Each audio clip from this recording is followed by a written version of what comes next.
Thank you very much, Mr. President.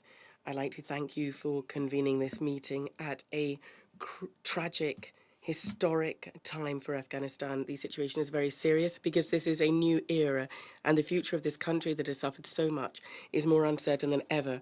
We've heard the Secretary General express his concern and we share his concern.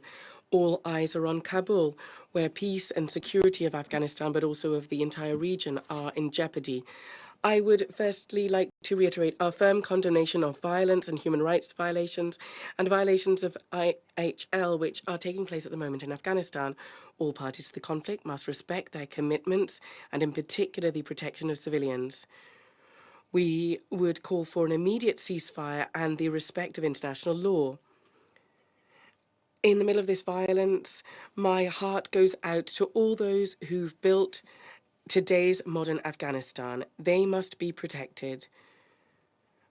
Their protection, but more broadly, the protection of civilians and in particular women and children must be an absolute priority. The perpetrators of abuse must be brought to justice. This council must carefully monitor the evolving situation. Civilians, and in particular women and children, must not be forgotten. Women must be protected. Their rights must be respected. Combating organized crime and in particular fighting drugs, the protection of cultural heritage, all of this progress which brought Afghanistan over the past 20 years into the international community must not be wiped out.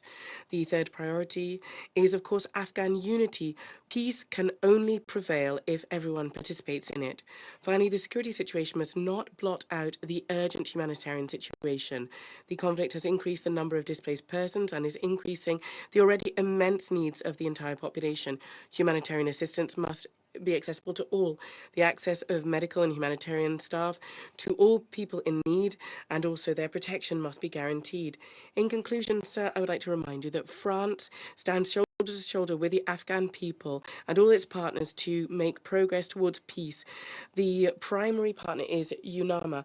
Here I would like to commend the courage on the work of all of the teams of the mission under the auspices and coordination of Deborah Lyons.